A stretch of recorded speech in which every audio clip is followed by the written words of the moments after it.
नमस्कार दोस्तों, मैं राकेश कुमार फिर से आपके सामने हाजिर हूँ अपना चैनल द अल्केमिस्ट लेकर। हम इस हफ्ते क्लास 9 का chapter number 1 that is matter in our surroundings का कवरेज कर रहे हैं। हम हर हफ्ते ट्राई करेंगे कि 1 से 2 चैप्टर हम कवर करें। तो सबसे पहली चीज कि मैटर इन आवर सराउंडिंग्स के बारे में हम लोग बात कर रहे थे। तो जो पार्ट 1 में आपने देखा कि मैटर किन पार्टिकल से बना है, इन मैटर पार्टिकल्स का बिहेवियर कैसा है। आज हम लोग बात करेंगे कि इन मैटर पार्टिकल्स में चेंजेस किस तरीके से आते हैं। तो सबसे पहली चीज है कि हम बात करेंगे यहाँ पे कि मैटर पार्टिकल्स ऑफ मैटर जो हैं उनके ऊपर टेम्परेचर का क्या इफेक्ट पड़ता है। जैसे अगर हम टेम्परेचर को बढ़ा दें, मैटर के सराउंडिंग अगर टेम्परेचर बढ़ा दें या मैटर के सराउंडिंग का अगर टेम्परेचर हम घटा दें तो उसका क्या इफेक्ट पड़ेगा उस मैटर के ऊपर। तो इस चीज को डिस्कशन हम जो है सो आज हम शुरू करना चाहेंगे इसी पॉइंट के ऊपर कि जैसे हम लोग जानते हैं कि पार्टिकल्स ऑफ मैटर जो होते हैं वो कंटिन्यूअसली मूविंग होते हैं, यानी कि उनके पास काइनेटिक एनर्जी होता है। तो अब काइनेटिक एनर्जी अगर उनके पास है तो एक हम नियम जानते हैं that is law of conservation of energy कि एनर्जी ना तो क्रिएट होता है ना डिस्ट्रॉय होता है, बस एक फॉर्म से दूसरे फॉर्म में ट्रांसफॉर्म होता है। तो अज्यूम कीजिए कि हमारे पास एक मैटर है जिसके पार्टिकल्स क्लोजली पैक्ड है। ठीक है, ज्यादा क्लोजली पैक्ड नहीं है लेकिन क्लोजली पैक्ड है। अज्यूम कीजिए ये हमारा लिक्विड है।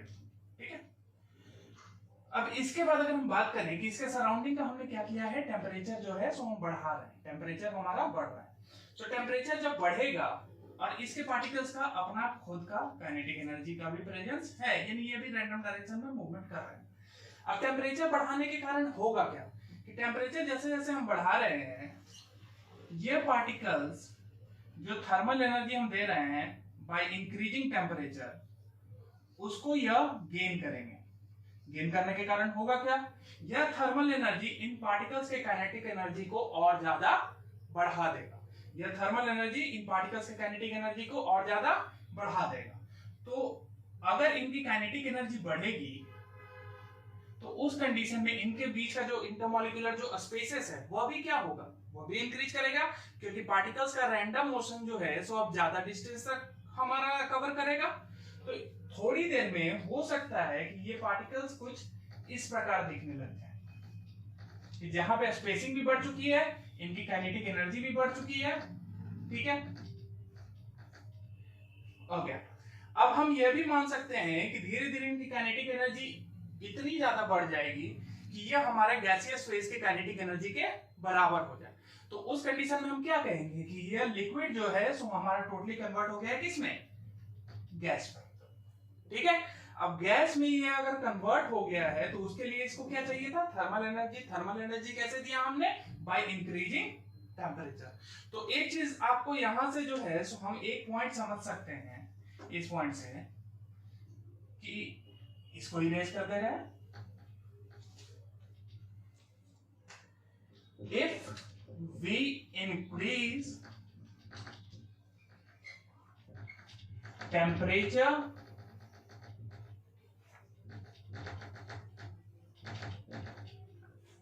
around a matter,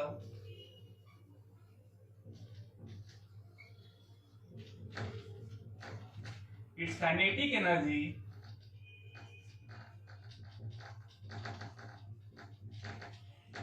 will also increase। क्यों इंक्रीज हो रहा है, क्योंकि थर्मल एनर्जी जो है सो हमारा काइनेटिक एनर्जी में कंजर्व हो जा रहा है और ओवरऑल जो हमारा लिक्विड का जो काइनेटिक एनर्जी है उसे बढ़ाकर ये गैसियस काइनेटिक एनर्जी के बराबर कर दे रहा है। अब इसके बाद अब नेक्स्ट हम सेकंड केस सिनेरियो देखते हैं। अभी हमने टेम्परेचर को बढ़ाया, अब हम क्या करेंगे, टेम्परेचर को घटाएंगे किसी भी मैटर के अराउंड। तो जैसे ये हमारा गैसियस है, हमने क्या किया, इसके बराबर का जो टेम्परेचर है वो हमने घटा दिया। तो टेम्परेचर घटाने के कारण आपने जो है सो heat exchange due to conduction सुना होगा या heat exchange due to convection सुना होगा। तो उसमें एक सिंपल सा रूल लगता है कि जो हमारा वार्मर या हॉटर जो सब्जेक्ट है वहां से कोल्डर टेम्परेचर की तरफ हीट का फ्लो होता है। तो अब सिंपल सी बात है, यहाँ काइनेटिक एनर्जी ज्यादा है, बाहर का जो थर्मल एनर्जी है वो क्या हो चुका है, कम हो चुका है। तो अपने सराउंडिंग्स को के टेम्परेचर को इंक्रीज करने के लिए हीट का फ्लो इसके काइनेटिक एनर्जी से बाहर की ओर होता है। और इस कारण से होगा क्या कि इसका काइनेटिक एनर्जी धीरे धीरे कम होता जाएगा, बाहर की ओर हीट का फ्लो बना रहेगा और धीरे धीरे एक ऐसा स्टेज आएगा कि जब गैसेस की काइनेटिक एनर्जी जो है वो अपनी पूरी काइनेटिक एनर्जी लूज कर चुका होगा और वो लिक्विड फेज में ट्रांसफॉर्म हो जाएगा। इसी फेनोमेनन को हम लोग जो है सेकंड चैप्टर में यूज करेंगे इन लिक्विफिकेशन ऑफ एयर। ठीक है, if we increase temperature around matter its kinetic energy will also increase, and यहां पे लिख देते हैं and vice versa, मतलब टेम्परेचर को अगर हम घटा देंगे तब काइनेटिक एनर्जी भी घट जाएगी। क्लियर? चलिए आगे बात करते हैं टेम्परेचर का क्या डिपेंडेंस होता है मैटर के ऊपर। उम्मीद करता हूं कि आप लोगों को समझ में आया होगा, अगर नहीं समझ में आया तो कमेंट बॉक्स में कृपया लिखें।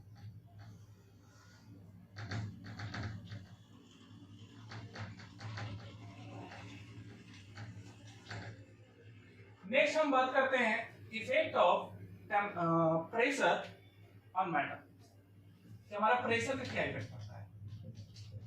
Effect of pressure on state of matter.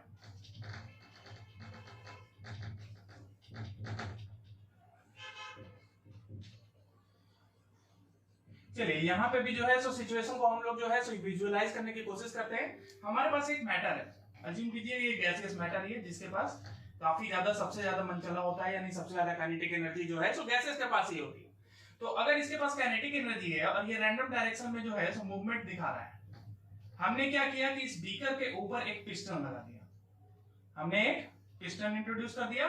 Piston का काम क्या है कि वह प्रेशर एक्सर्ट करेगा किधर की ओर, नीचे की ओर, या फिर अगर हम चाहें तो रिलीज भी कर सकते हैं प्रेशर ऊपर की ओर करके।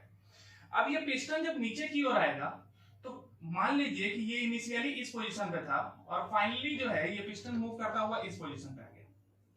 पहले इस गैस की काइनेटिक एनर्जी यहां तक इसे ले जाने की परमिशन दे रही थी, लेकिन अब इनके मूवमेंट के लिए जो स्पेस है या जो वॉल्यूम है वो क्या हो चुका है, घट चुका है। तो उस कंडीशन में इनकी मूवमेंट भी क्या हो जाएगी, कंट्रोल हो जाएगी। कंट्रोल्ड करने का मतलब कि अब यहां पर जो है जितनी काइनेटिक एनर्जी पहले थी गैसेस की उतनी काइनेटिक एनर्जी अभी गैसेस की नहीं है। तो अगर उतनी काइनेटिक एनर्जी नहीं है तो उस कंडीशन में हम कह सकते हैं कि by increasing pressure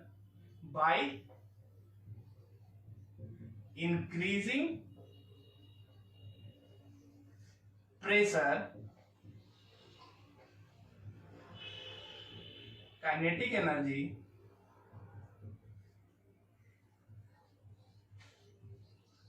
decreases. Temperature बढ़ा रहे थे तो काइनेटिक एनर्जी बढ़ जा रही थी, लेकिन हम देख रहे हैं यहाँ कि अगर प्रेशर अगर हम बढ़ाएंगे तो उस कंडीशन में काइनेटिक एनर्जी क्या हो जाएगी, घट जाएगी, क्योंकि काइनेटिक एनर्जी के लिए जगह ही नहीं मिल रही है। और यही फेनोमेनन का यूज होता है हमारे एलपीजी सिलेंडर्स में, इसीलिए उसको हम बोलते हैं लिक्विफाइड पेट्रोलियम गैस। होता वो गैस ही है, स्टोव ऑन करो आप गैस ही आएगा, लेकिन होता क्या है कि एलपीजी सिलेंडर्स जो होते हैं वो हाईली प्रेशराइज्ड होते हैं। और यही कारण है कि जो हमारा पेट्रोलियम गैस जो इतने हाई प्रेशर में डाला जाता है वह लिक्विफाई हो जाता है, क्योंकि उसको जगह ही नहीं मिलती कि वो अपना गैसियस फॉर्म ले सके। और जैसे ही हमने स्टोव ऑन किया उसका प्रेशर रिलीज होता है और उसके कारण गैसियस फॉर्म में वो बाहर आपके स्टोव से आता है। क्लियर है? चलिए, तो ये 2 पॉइंट्स याद रखिएगा कि टेम्परेचर और प्रेशर का क्या इफेक्ट पड़ता है। अब हम आगे बात कर रहे हैं inter conversion of matter. Inter conversion of matter कहने का मतलब, जैसे अगर हम अभी बात कर रहे थे कि टेम्परेचर बढ़ा दें तो लिक्विड हमारा गैस बन सकता है, गैस का टेम्परेचर घटा दें तो वो वापस लिक्विड बन सकता है। उसके अलावा सॉलिड का भी टेम्परेचर अगर हम बढ़ा दें तो उस कंडीशन में वो क्या हो जाएगा, वो लिक्विड में कन्वर्ट हो सकता है। फर्दर उस लिक्विड को और गर्म कर दे तो वो गैस में भी जा सकता है। तो ये जो इंटरचेंजिंग है स्टेट ऑफ मैटर का एक फॉर्म से दूसरे फॉर्म में by interacting with each other, that is known as interconversion of matter. तो हम इंटरकन्वर्जन की बात करेंगे, सारे प्रोसेसेस की बात करेंगे, सारे प्रोसेस ऑफ इंटरकन्वर्जन का क्या क्या डिफाइन किया गया है उन सब के बारे में एक एक करके हम लोग अभी पढ़ेंगे। तो सबसे पहले हम हेडिंग पुट कर देते हैं, that is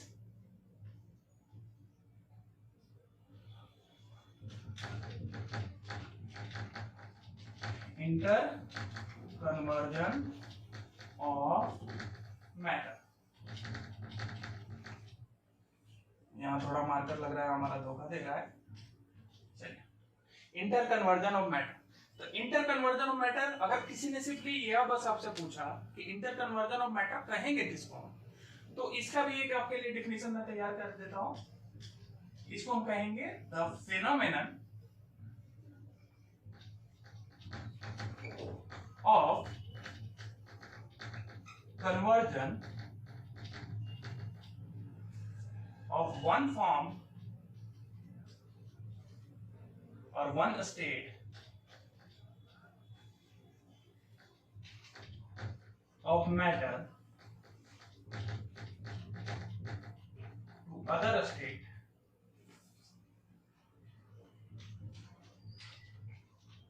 to other state by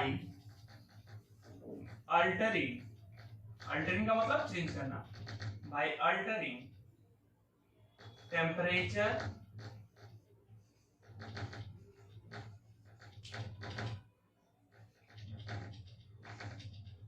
or pressure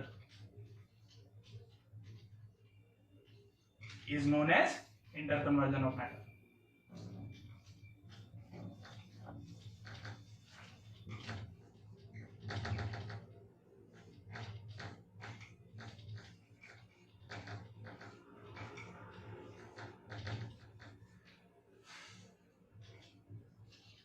चलिए, तो इसको नोट डाउन कर लीजिए या इसको समझ लीजिए अच्छी तरीके से। इसका मतलब क्या हुआ कि वह प्रक्रिया जिसके द्वारा हम एक स्टेट ऑफ मैटर को दूसरे स्टेट में ट्रांसफॉर्म कर सकते हैं, कन्वर्ट कर सकते हैं, या दूसरे से फिर वापस पहले स्टेट में भी इसको ट्रांसफॉर्म कर सकते हैं। और ये कैसे कर सकते हैं हम, जैसा अभी मैंने समझाया, या तो टेम्परेचर को घटा के या बढ़ाकर, और प्रेशर को घटाकर या बढ़ाकर। क्लियर है? चलिए, अब इंटर कन्वर्जेंस में कौन कौन से प्रोसेसेस आते हैं, चलिए इसको जो है सो एक डायग्राम के थ्रू समझने की कोशिश करते हैं।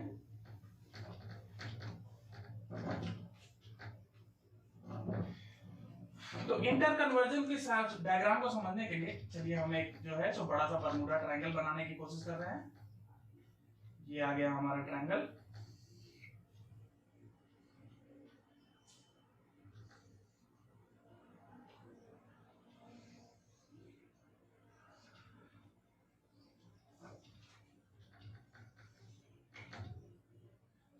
सॉलिड, लिक्विड, इधर हम रख देते हैं अपना गैस। लिक्विड से गैस भी हो सकता है और गैस से लिक्विड का भी फॉर्मेशन हो सकता है। मारकर तो लग रहा है कि अपना दम तोड़ देगा। चलिए, आज इसका दम निकाल के बनेगा। तो सबसे पहली चीज, इस सॉलिड से लिक्विड के कन्वर्जन को कहते क्या है। कई लोग बोलेंगे इसको मेल्टिंग कर सकते हैं, राइट, मेल्टिंग भी कर सकते हैं। कई लोग इसको जो है सो लिक्विफिकेशन का भी नाम दे सकते हैं। ऑल इन ऑल हम इसको मेल्टिंग या फ्यूजन के ऊपर सेट करते हैं। जी बिल्कुल, सॉलिड से लिक्विड का जो प्रोसेस होता है, conversion of solid into liquid, इसको हम फ्यूजन के नाम से भी जानते हैं। वो आगे भी हम लोग जो है इसको डिस्कस करेंगे इन लैटेंट हीट ऑफ फ्यूजन। तो इसको जो है सो हम सिंपली मान लेते हैं मेल्टिंग और फ्यूजन। ठीक है, अगर लिक्विड से सॉलिड हो जाए तब, जैसे लिक्विड से सॉलिड किस केस में देखा, हम अपने घर के रेफ्रिजरेटर में, फ्रीजर में अगर हम क्या डाल दें, हम अपना जो है सो वाटर को अगर रख दे तो हम देखते हैं कि वो सॉलिड आइस में कन्वर्ट हो जाता है। तो लिक्विड से सॉलिड का जो कन्वर्जन है, इसको हम सिंपली क्या कर सकते हैं, लिक्विड से सॉलिड के कन्वर्जन को हम कर सकते हैं फ्रीजिंग,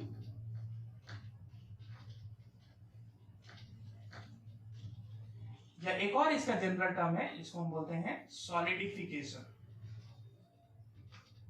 सॉलिड बनाने की प्रक्रिया। ठीक है, लिक्विड से गैस बने तो यहां सबसे बड़ा कंफ्यूजन है। क्यों? क्योंकि कई लोग जो है सो इसका नाम बॉइलिंग बोलेंगे, कई लोग इवापोरेशन बोल सकते हैं, या ट्रांसपीरेशन भी बोल सकते हैं। तो ये तीनों ही प्रोसेस जो है सो हमारा लिक्विड से गैस बनाने का काम करता है। लेकिन इन सब के लिए हम एक सिंगल टर्म यूज कर लेते हैं, that is known as vaporisation. Vaporisation,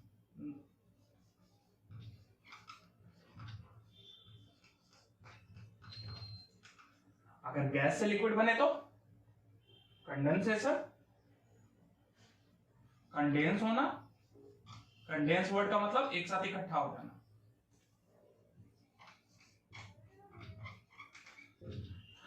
अच्छा, कुछ लोगों के लिए ये नया होगा कि सॉलिड्स को सर अगर गर्म करें तो लिक्विड बनता है, सॉलिड से गैस का कहां से कन्वर्जन हो जाएगा? तो कुछ केसेस में ऐसा होता है, कुछ खास मटेरियल के लिए ऐसा होता है। उन मटेरियल का जो है सो हम नाम ही बोलते हैं, those matter are known as sublime matter. ठीक है, तो इनके लिए इनका प्रोसेस जो है सॉलिड से गैस का कन्वर्जन जो है, इसको हम उसी के नाम पे रखते हैं सब्लिमेशन। इसको हम क्या बोलेंगे? सब्लिमेशन। वहीं अगर गैस से सॉलिड बन जाए तो भी सब्लिमेशन, तब भी हम क्या कहेंगे? सब्लिमेशन। चलिए, तो ये कौन से मैटर हैं जो कि सब्लिमेशन प्रॉपर्टी हमारा दिखा सकते हैं या सब्लिमेशन फेस करेंगे? तो इन मैटर का कुछ हम खास एग्जांपल दे सकते हैं, जैसे कि हम सबसे पहली बात करते हैं कार्बन डाइऑक्साइड गैस। जो हमारा एयर में जो प्रेजेंट कार्बन डाइऑक्साइड गैस है, अगर उसको फ्रीज करने की कोशिश की जाए या उसको ठंडा करने की कोशिश की जाए तो हम ये एक्सपेक्ट करते हैं कि कार्बन डाइऑक्साइड लिक्विड में जाएगा, लिक्विड कार्बन डाइऑक्साइड बनेगा। लेकिन नहीं, वो होता क्या है कि वो हमारा डायरेक्टली सॉलिड कार्बन डाइऑक्साइड में बन जाता है। उसका कोई लिक्विड फेज जो है सो वो लिक्विड फेज में अपना इंटर करता ही नहीं है। यही कारण है कि वह जब सॉलिड हमारा आइस फॉर्म, जब क्रिस्टल फॉर्म जब लेगा, सॉलिड का फॉर्म लेगा, तो उसके ऊपर थोड़ा भी वाटर का लेयर नहीं होता है। और यही कारण है कि उसको हम एक अलग नाम से जानते हैं, that is known as dry ice. Dry क्यों? क्योंकि उसके ऊपर कोई भी हमारा लिक्विड ड्रॉपलेट का प्रेजेंस नहीं है, टोटली ड्राई है और आइस फॉर्म है। क्लियर? उसी तरीके से इस ड्राई आइस को अगर मान लो कि टेम्परेचर अगर बढ़ाया जाए तो ये फिर से लिक्विड फॉर्म में नहीं जाएगा, बल्कि डायरेक्टली चला जाएगा किस फेज में? गैसियस फेज में, that is gaseous carbon dioxide के रूप में। अब यहाँ पे बात आती है कि इसका यूज कहाँ किया जाता है। तो जितने भी आप स्टेज शोज देखते हो जिसमें फॉग लाइक हमारा इफेक्ट क्रिएट किया जाता है, वहां हर जगह ड्राई आइस का प्रोडक्ट यूज किया जाता है। ड्राई आइस है, आप रख दो, अगर आप वो मेल्ट करेगा अपने आप, वो गैसियस कार्बन डाइऑक्साइड में बदलेगा और वह जो हमारा अपीयरेंस देगा वो फॉग जैसा या व्हाइट फ्यूम जैसा अपीयरेंस देगा। उसके अलावा आपके घर में जो है सब आपने नैप्थलीन बॉल्स देखा होगा, जो कि आप अपने घर में इंसेक्ट्स को भगाने के लिए जो है सो यूज करते हो। तो नैप्थलीन बॉल्स जो है उनका भी आप लिक्विड फॉर्म नहीं देखोगे। आप देखोगे क्या कि अगर आपने कहीं रखा है उसे, तो वो टाइम के साथ खुद पे खुद डिसअपीयर होता चला जाता है। क्यों डिसअपीयर हो जाएगा? क्योंकि हम जानते हैं कि नैप्थलीन भी जो है सो एक सब्लाइम मटेरियल है, वो डायरेक्टली लिक्विड फेज के बजाय डायरेक्टली वो कहां चला जाता है? गैसियस फेज में। तो हमने दो सब्लाइम मटेरियल का डिस्कशन कर लिया। कौन कौन सा? एक हमारा ड्राई आइस हो गया, दूसरा हम लिख देते हैं यहाँ पे नैप्थलीन। ठीक है, उसके अलावा और होता है जैसे कपूर, कैम्फर। एक और हमारा केमिकल कंपाउंड है दैट इज अमोनियम क्लोराइड, ये भी हमारा एक सब्लाइम मटेरियल है। तो ये सारे जो हमारे मटेरियल्स होते हैं ये सब्लिमेशन को दिखाते हैं। अब उसके अलावा अगर हमें इन सब की डेफिनेशन लिखनी हो तो सिंपल सी बात है, the conversion of solid into liquid, the conversion of solid into liquid bye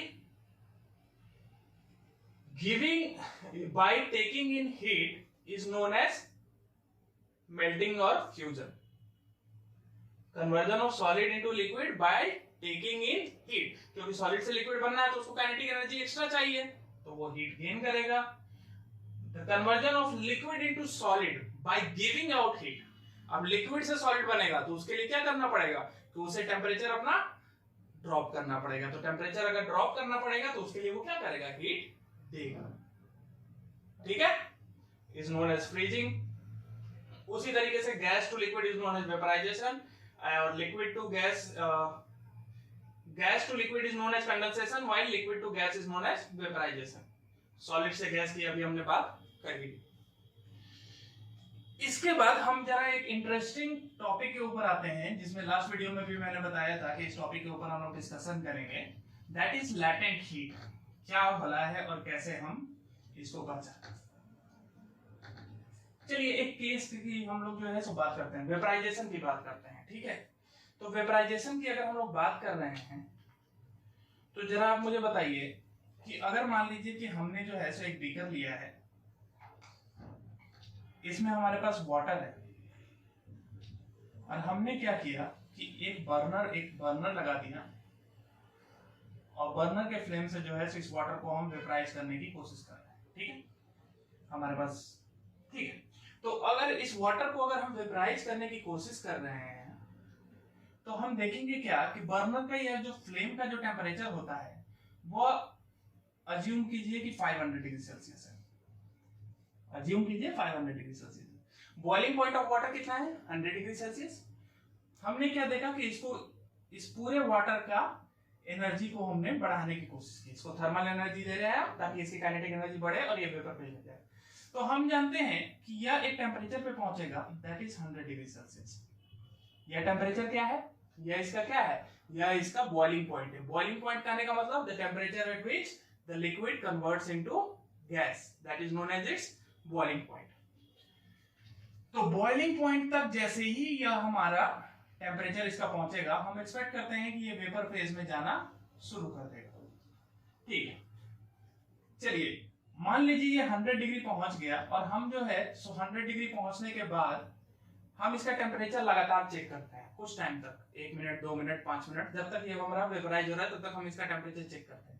एक इंटरेस्टिंग फैक्ट हमें क्या मिलता है कि इस वाटर का टेम्परेचर हमारा 100 डिग्री से पार हो ही नहीं रहा, यानी ये हमेशा 100 डिग्री के ही बराबर बना हुआ है। लेकिन ऐसा तो नहीं है ना कि फ्लेम को भी हमने कम कर दिया है। पहले जब तक ये 100 तक नहीं पहुंचा था तब तक क्या हो रहा था कि इसकी टेम्परेचर वाटर की लगातार रेज की जा रही थी। लेकिन जैसे ही ये 100 के ऊपर पहुंचता है हम क्या देखते हैं कि अब इसका टेम्परेचर और आगे नहीं बढ़ रहा है। तो ये जो एक्सेस अमाउंट ऑफ जो हीट हम दिए जा रहे हैं, जो हमारा 500 सेल्सियस का जो हम हीट दिए जा रहे हैं, ये एक्सेस अमाउंट ऑफ हीट आखिर जा कहां रहा है, ये हीट एनर्जी कहां यूज अप हो रहा है। तो यहाँ पर जो है सो एक टर्म आती है लैटेंट हीट। लैटेंट हीट क्या करता है हमारा कि ये जो एक्सेस अमाउंट जो ऑफ हीट है यह हमारा यूज हो रहा है इस वाटर ड्रॉपलेट्स को स्टीम में कन्वर्ट करने के लिए, वाटर ड्रॉपलेट को स्टीम में कन्वर्ट करने के लिए। तो बेसिकली वाटर ड्रॉपलेट को स्टीम में कन्वर्ट करने के लिए पहले तो हमने इसे बॉइलिंग पॉइंट तक पहुंचाया। बॉइलिंग पॉइंट के बाद भी जो है इसे कुछ टेम्परेचर चाहिए या कुछ एनर्जी चाहिए जिसको लेकर ये हमारा वेपर फेज में जा सके, क्योंकि 100 डिग्री पे हम सिंपली बोलेंगे बॉइलिंग वाटर, लेकिन 100 डिग्री से ज्यादा अगर टेम्परेचर होगा तभी हम उसे क्या कहेंगे वेपर। तो हम कह सकते हैं कि ये वाटर ड्रॉपलेट्स क्या करते हैं एक्सेस अमाउंट ऑफ हीट को एब्जॉर्ब करते हैं to transform itself into vapour phase. Clear? तो इसको जो है सो हम एक ग्राफ से भी समझने की कोशिश करते हैं।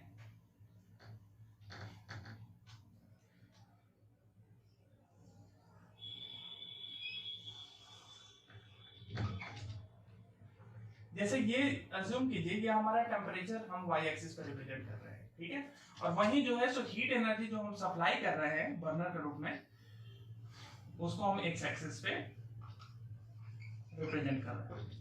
अब मान लीजिए कि इनिशियली वो किस फेज में था, सॉलिड फेज में। वो किस फेज में था, सॉलिड फेज में। सॉलिड फेज में हीट एनर्जी देखिए हम टाइम के साथ अब धीरे धीरे इधर की ओर बढ़ा रहे हैं, तो हमारा जो इसका टेम्परेचर है वो अभी क्या होगा, इंक्रीज होता चला जाएगा। ठीक है, एक सर्टेन टेम्परेचर तक। जैसे ही यह इसके मेल्टिंग पॉइंट पे पहुंचेगा, मेल्टिंग पॉइंट यानी the temperature at which solid transform into liquid state is known as its melting point. तो जैसे ही हमारा सॉलिड जो है सो मेल्टिंग पॉइंट तक पहुंचेगा, वो मेल्ट होने के लिए वहां पे भी उसको एनर्जी की जरूरत पड़ेगी। यानी कि जैसे अज्यूम कीजिए कि हमारा यहाँ पे आइस है, सॉलिड फॉर्म में क्या है हमारे पास, अगर आइस है, एक मिनट जरा मार्कर बदल ले। अज्यूम कीजिए कि हमारे पास यहाँ पे अगर आइस है, ठीक है, और आइस को हमें क्या करना है कि वाटर लिक्विड वाटर में कन्वर्ट करना है। तो अब ये सॉलिड जो आइस है यह टेम्परेचर कुछ माइनस में होगा, ठीक है। यहाँ पर मेल्टिंग पॉइंट जो है आइस का कितना है 0 डिग्री सेल्सियस, यहाँ पे इसका टेम्परेचर कितना हो गया 0 डिग्री। अब यह आइस को लिक्विड बनने के लिए कुछ एक्स्ट्रा अमाउंट ऑफ एनर्जी की जरूरत होगी, ठीक है। तो जब तक यह पूरी तरीके से लास्ट अमाउंट हमारा आइस का लिक्विड वाटर में कन्वर्ट नहीं हो जाता तब तक इस आइस की टेम्परेचर 0 डिग्री से ऊपर नहीं जाएगी। 0 डिग्री था 0 डिग्री ही रहेगा। जैसे ही ये कंप्लीटली वाटर में कन्वर्ट हो जाएगा उसकी हीट एनर्जी फिर से क्या हो जाएगी, हम लगातार बढ़ाते जा रहे हैं, उसका टेम्परेचर फिर से रेज करेगा। ठीक है, एक सर्टेन टेम्परेचर पे इसका अब क्या हो गया, अगेन यह जो हमारा लिक्विड वाटर है, मान लीजिए यहाँ पे 100 डिग्री सेल्सियस है, ठीक है, तो 100 डिग्री सेल्सियस के ऊपर जब ये अपना बॉइलिंग पॉइंट अचीव करेगा, तो ये बॉइलिंग पॉइंट के ऊपर अब ये फिर से हीट को एब्जॉर्ब करेगा एक्सेस अमाउंट में, ताकि वो गैसियस फेज में जा सके। यहाँ पे अज्यूम कीजिए ये कंप्लीटली वेपर फेज में चला गया। ठीक है, तो बेसिकली आप देखें क्या कि यहां से यहां पे जो हीट एनर्जी जो सप्लाइड है, हमने इसको नाम दे दिया Q1, इसको नाम दे दिया Q2। तो ये Q2 माइनस Q1 की जो एनर्जी थी, ये Q2 माइनस Q1 की जो एनर्जी थी, यह कहां रिक्वायर्ड हुई, यह हमारा आइस को वाटर में कन्वर्ट करने के लिए यूज अप हुआ। ठीक है, और इसी एनर्जी को हम क्या कहेंगे, लैटेंट हीट। इसी को हम क्या कहेंगे, लैटेंट हीट। यहां पे भी यूज अप हो रहा है लैटेंट हीट, यहां पर भी, यहां फ्यूजन के लिए यूज हो रहा है, यहां वेपराइजेशन के लिए यूज हो रहा है। इसी कारण से इस लैटेंट हीट को हम कहेंगे लैटेंट हीट ऑफ फ्यूजन,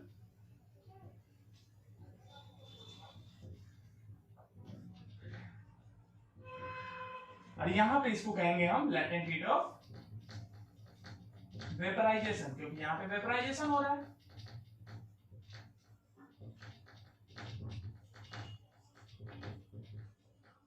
चलिए इसको डिफाइन कैसे करेंगे, तो लैटेंट हीट ऑफ फ्यूजन या लैटेंट हीट ऑफ वेपराइजेशन को लगभग सिमिलर डेफिनेशन है। लैटेंट हीट ऑफ फ्यूजन को क्या कहेंगे हम, that the amount of heat that is required to convert 1 kg, याद रखिएगा यूनिट हमें क्या लेना है, केजी में, क्योंकि लैटेंट हीट ऑफ फ्यूजन जब हम लोग फाइंड आउट करेंगे या लैटेंट हीट ऑफ वेपराइजेशन जब हम सीनियर क्लासेस में फाइंड आउट करेंगे, तो वहां हमारा उसका यूनिट होना चाहिए जूल पर केजी, यानी 1 kg सॉलिड को लिक्विड फेज में कन्वर्ट करने के लिए जितना अमाउंट ऑफ हीट रिक्वायर्ड है, that is known as latent heat of fusion. उसी तरीके से 1 kg लिक्विड को गैस में कन्वर्ट करने के लिए जितना अमाउंट ऑफ हीट रिक्वायर्ड है, that is known as latent heat of vaporisation. आशा करता हूं कि लैटेंट हीट जो है सो आप सभी को समझ में आया होगा।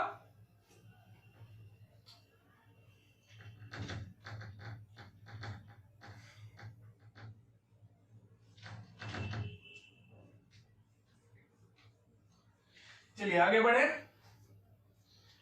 तो मैंने जब इंटर कन्वर्जन की जब हम लोग बात कर रहे थे, तो उस समय मैंने बोला कि हम इंटर कन्वर्जन में जो है, इंटर कन्वर्जन में हम लोग कई प्रोसेसेस का नाम ले रहे थे, जैसे इवेपोरेशन, बॉइलिंग, और उसके अलावा जो है सो हम लोग बात कर रहे थे इवेपोरेशन बॉइलिंग के अलावा ट्रांसपीरेशन की।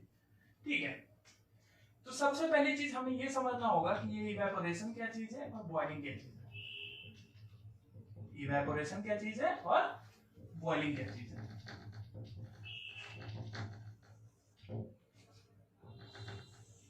चलिए, तो सबसे पहली चीज इवेपोरेशन और बॉइलिंग को थोड़ा प्रैक्टिकली हम अपने डेली लाइफ से जोड़ने की कोशिश करते हैं। बॉइलिंग का मतलब तो ये चीज जानते हैं आप लोग कि जैसे आप चाय भी बॉयल करते हैं, आप पानी भी बॉयल करते हैं। तो बॉयल करने का मतलब क्या है कि बॉइलिंग करने के केस में हम लोग जो है सो किसी एक्सटर्नल हीट सोर्स के ऊपर हम अपने लिक्विड को हीट अप करते हैं। ठीक है, वहीं इवेपोरेशन का मतलब क्या होगा कि जो कि नेचुरली हो जाए, वहां कोई एक्सटर्नल हीट हम लोग नहीं दे रहे हैं। जैसे एक सिंपल सा एग्जांपल ले लेते हैं, जब आप अपने कपड़े सुखाते हो अपनी छत पर, तो that is just an example of evaporation. या फिर अगर बारिश के मौसम में अगर कहीं पे पानी जम जाए, तो वो भी टाइम के साथ आप देखोगे कि धीरे धीरे हमारा इवेपोरेट वेपराइज होता रहता है। ठीक है, तो वो इवेपोरेशन है, ये बॉइलिंग है। अब एक चीज हम समझने की कोशिश करते हैं कि बॉइलिंग पॉइंट ऑफ वाटर जो है सो वो हमारा 100 डिग्री सेल्सियस है। तो बॉइलिंग पॉइंट ऑफ वाटर अगर 100 डिग्री सेल्सियस है, इसका मतलब क्या है कि वो 100 डिग्री टेम्परेचर पर ही क्या करेगा, वेपर में कन्वर्ट होगा। लेकिन इवेपोरेशन के लिए क्या बाहर में हमारे पास 100 डिग्री का टेम्परेचर होता है? नहीं। तो 100 डिग्री के बिना 100 डिग्री के टेम्परेचर के भी वो हमारा इवेपोरेट कर सकता है या वेपराइज हो सकता है। तो वो कैसे होता है, चलिए दोनों प्रोसेसेस को समझने की कोशिश करें। तो बॉइलिंग की बात करें अगर हम, तो बॉइलिंग के केस में हम देख सकते हैं कि अगर अज्यूम कीजिए कि हमारे पास कुछ वाटर के पार्टिकल्स हैं और हम जो है सो अगेन यहां पर एक बर्नर के थ्रू इसको हीट सोर्स दे रहे हैं। ठीक है, हीट सोर्स दे रहे हैं, तो हीट से के कारण होगा क्या कि पहले भी हमने बताया टेम्परेचर अगर बढ़ा है तो सारे पार्टिकल्स जो है सो एनर्जी गेन करेंगे, काइनेटिक एनर्जी सभी पार्टिकल्स की बढ़ जाएगी।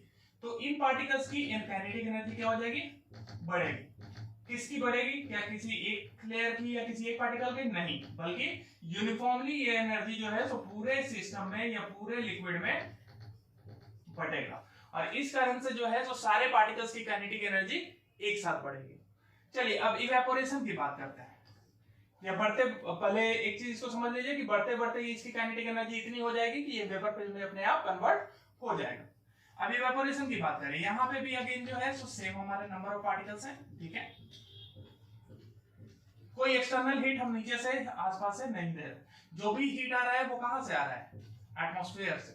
एटमॉस्फेयर से, दैट इज अवर हमारा जो रूम टेम्परेचर है या जो सनलाइट का जो हीट है वो मिल रहा है। मान लीजिए कि सनलाइट का हीट जो है सो 35 डिग्री सेल्सियस है, लेकिन हम जानते हैं कि बॉइलिंग पॉइंट ऑफ वाटर कितना है, इसको हमने गर्म किया था 100 डिग्री सेल्सियस पे, तो अब हम देख रहे हैं कि 35 डिग्री, तो इतनी एनर्जी तो इसके पार्टिकल्स एनर्जी गेन करेगा 35 के कारण भी, लेकिन इसकी इतनी भी एनर्जी नहीं है कि ये डायरेक्टली वेपर फेज में कन्वर्ट हो जाए। दूसरा चीज, एनर्जी गेन भी करेगा तो कौन सा लेयर करेगा, सबसे ऊपर वाला, क्योंकि वही तो एटमॉस्फेयर से एक्सपोज है। उसके नीचे के लेयर्स जो है तो वो हमारे एटमॉस्फेयर से एक्सपोज नहीं है, तो जो भी एनर्जी गेन करेगा वो कौन करेगा, हमारा जो upper most layer of the liquid है वही हमारा एनर्जी गेन करेगा। उसके अलावा लेकिन इसका हीट का साथ देने और कौन आ जाता है, तो हम देखते हैं कि अगर इवेपोरेशन रेट को अगर हमें फास्टर बनाना है तो हम उसको हवा में रख देते हैं, ठीक है। जैसे कई बार होता है कि रेनी सीजन के दौरान जो है सो आप अपने रूम के अंदर भी अगर कपड़े रखते हो और फैन अगर चालू कर दो तो आप देखते हो वो भी धीरे धीरे ड्राई अप हो जाते हैं, यानी कि वहां पे भी इवेपोरेशन होता है। तो हम कह सकते हैं कि विंड का कोई ना कोई रोल होगा इवेपोरेशन में। तो बेसिकली ये हीट है और विंड भी मान लीजिए इसे स्ट्राइक कर रहा है, तो अगर विंड अगर इसे स्ट्राइक कर रहा है तो विंड भी तो मोशन में है, विंड मोशन में है, तो मोशन में होने से क्या हुआ कि विंड की भी अपनी खुद की काइनेटिक एनर्जी है।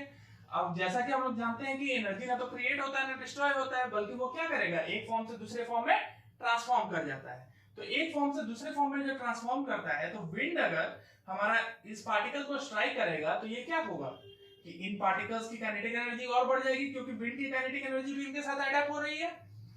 तो इन दोनों फैक्टर्स के कारण धीरे धीरे हम देखते क्या है कि हमारे इसकी kinetic energy slowly and strictly बढ़ती जाती है, ठीक है। उतनी जल्दी नहीं इसकी काइनेटिक एनर्जी बढ़ेगी जितनी बॉइलिंग में हो रही थी, लेकिन अल्टीमेटली काइनेटिक एनर्जी उस लेवल तक जरूर पहुंचेगी कि ये वेपर फेज में कन्वर्ट हो जाए। अब देखिए कि अमेजिंग फैक्ट ये है कि ये सब कुछ हो रहा है अपर लेयर के साथ, नीचे वाली लेयर इससे अनअफेक्टेड है। तो यानी कि अपर लेयर जो है सो वो हमारा इवेपोरेट कर जाएगा टेम्परेचर और विंड के साथ कारण। अब जो नीचे का लेयर है वो विंड और टेम्परेचर से सस्पेक्टेड हो जाएगा, क्योंकि अब ये अपर लेयर बन चुका है, क्योंकि इसका अपर लेयर तो ऑलरेडी वेपराइज हो चुका है। अब जो है सेम एक्शन इस लेयर के ऊपर होगा देन इस लेयर के ऊपर। तो यही कारण है कि हम बॉइलिंग के केस में देखें तो ये हमारा एज अ होल कंप्लीटली हमारा इवेपोरेट करता है, जबकि इवेपोरेशन के केस में देखें तो ये सरफेस बाय सरफेस होता है। यही कारण है कि हम बॉइलिंग को बोलते हैं a bulk phenomenon. Bulk phenomenon कहने का मतलब कि एज अ होल इसके साथ चेंजेस हो रहे हैं, बट इवेपोरेशन की बात करें तो यह हमारा सरफेस फेनोमेनन के नाम से जाना जाता है, यानी यह एक सतह का प्रक्रिया है जो कि सतह दर सतह जो है सो हमारा इवेपोरेशन इसमें कंटिन्यू होता है। तो आशा करता हूं आपको इवेपोरेशन और बॉइलिंग समझ में आया होगा। चलिए अब हम बात करते हैं इनके कुछ डिफरेंसेस के, ठीक है। क्या डिफरेंस है इवेपोरेशन और बॉइलिंग में? तो सबसे पहला डिफरेंस तो हमारे पास सामने आ गया, क्या यह हमारा एक सरफेस फेनोमेनन है, सतह की प्रक्रिया है, यह हमारा एक बल्क फेनोमेनन है।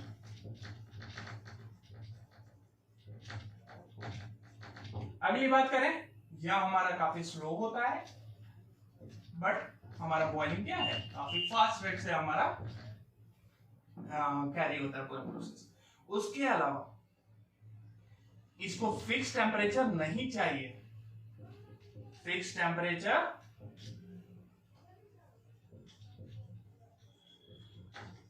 नॉट नीडेड, यानी हम यह भी कह सकते हैं कि टैक्स ऑन है रेंज ऑफ टेम्परेचर। इसमें क्या है कि बिना फिक्स टेम्परेचर के जब तक बॉइलिंग पॉइंट तक नहीं पहुंचेंगे तब तक बॉइलिंग का प्रोसेस होगा ही नहीं। Fix temperature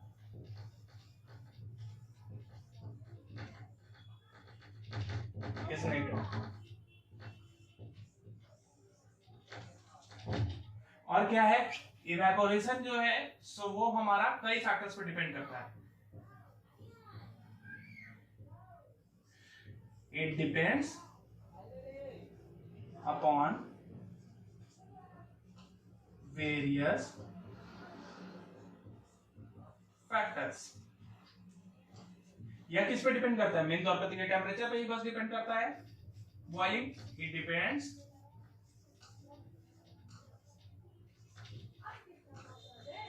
upon temperature. चलिए, उसके अलावा और भी कुछ डिफरेंसेस हैं, जैसे इवेपोरेशन जो है तो वो आपका एक कूलिंग इफेक्ट प्रोवाइड करता है। कूलिंग इफेक्ट क्यों करता है, उस चीज को थोड़ा सा समझने की कोशिश कीजिए। जैसे हम देख क्या रहे हैं कि हमारा बॉइलिंग में हमारा एक फिक्स टेम्परेचर की जरूरत है। अभी चलिए हम लोग पहले इवेपोरेशन जो है सही तरीके से डिस्कस करें। इवेपोरेशन की अगर हम बात करें तो इसमें बहुत सारे फैक्टर्स इन्वॉल्व होते हैं। जैसे दो फैक्टर्स तो आपने देख लिया, कौन कौन सा, एक हमारा टेम्परेचर, दूसरा है हमारा टेम्परेचर के अलावा विंड स्पीड। अब देखिए कि इतना कम इसके पास काइनेटिक एनर्जी होता है, इसको वेपर फेज में जाना भी है, तो ये करता क्या है कि कोई भी सब्सटेंस को जब इवेपोरेट होना हो तो वो अपने सराउंडिंग से हीट को एब्जॉर्ब करता है। ठीक है, मान लीजिए कि ये कुछ पार्टिकल्स हैं, ये भी मार्कर दम तोड़ दिया, ये हमारे पास कुछ पार्टिकल्स हैं, ये कुछ अमाउंट ऑफ काइनेटिक एनर्जी तो गेन कर चुके हैं। ठीक है, यह क्या करेगा कि अपने सराउंडिंग से भी हीट को अब्सॉर्ब करेगा। किस लिए, ताकि यह वेपर फेज में कन्वर्ट हो सके। इसके पास अपनी खुद की इतनी काइनेटिक एनर्जी नहीं है कि वेपर फेज में चली जाए। ठीक है, तो उस कंडीशन में ये क्या करेगा कि अपने सराउंडिंग से भी हीट एब्सॉर्ब करेगा। तो जब अपने सराउंडिंग से ये हीट एब्सॉर्ब करेगा तो सराउंडिंग का टेम्परेचर क्या हो जाएगा, कूल डाउन कर जाएगा। क्यों, क्योंकि यहाँ पे जो भी हीट एनर्जी थी तो वो तो एब्सॉर्ब कर लिया गया लिक्विड पार्टिकल्स के द्वारा। तो इस कारण सराउंडिंग का जो है सो टेम्परेचर हमारा कूल डाउन हो जाएगा, सराउंडिंग का टेम्परेचर घट जाएगा। और यही फेनोमेनन का यूज जो है सो कई प्रैक्टिकल एप्लीकेशन होते हैं इस चीज के। ठीक है, जैसे कि एक एग्जांपल ले लेते हैं कि अगर हम कॉटन के कपड़े, कॉटन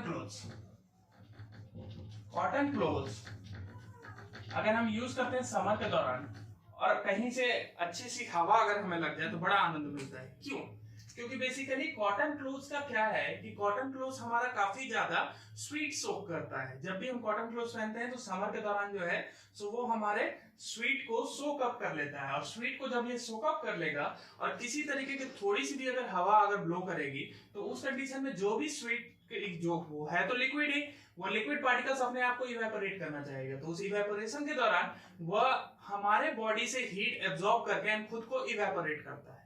तो उस प्रक्रिया के दौरान जो है सो हमारा बॉडी कैसा हो जाता है, कूल डाउन हो जाता है। क्यों, क्योंकि हमारा स्वेट जो है हमारे बॉडी से ही हीट एब्जॉर्ब करके एंड अपने आप को इवेपोरेट कर रहा है। तो ये तो बात थी हमारा इवेपोरेशन की, कि इवेपोरेशन जो है सो हमारा कूलिंग इफेक्ट क्रिएट करता है। तो इसी के साथ जो है सो हमारा चैप्टर यहीं पर खत्म होता है। अगर आपको किसी टर्म में अगर समझने में कोई दिक्कत आई हो, किसी फेनोमेनन को समझने में कोई प्रॉब्लम आई हो तो जरूर कमेंट बॉक्स में लिखें, हम उसको अगले वीडियोस में अपने शामिल करने की कोशिश करेंगे। इस चैप्टर से रिलेटेड एक और वीडियो मैं अभी तैयार कर रहा हूँ, जिसमें जो है सो हम इस चैप्टर से रिलेटेड जितने भी हमारे इंपॉर्टेंट क्वेश्चंस हैं या जिन क्वेश्चन को पढ़ने के बाद आप इजिली 95% अबव जो है केमिस्ट्री में स्कोर कर सकते हैं, उन क्वेश्चंस के बारे में एक वीडियो जरूर इस हफ्ते के अंत तक जो है आपके सामने लेकर आऊंगा। तब तक के लिए हमारा चैनल देखते रहें, कृपया लाइक करना ना भूलें और सब्सक्राइब जरूर करें। धन्यवाद।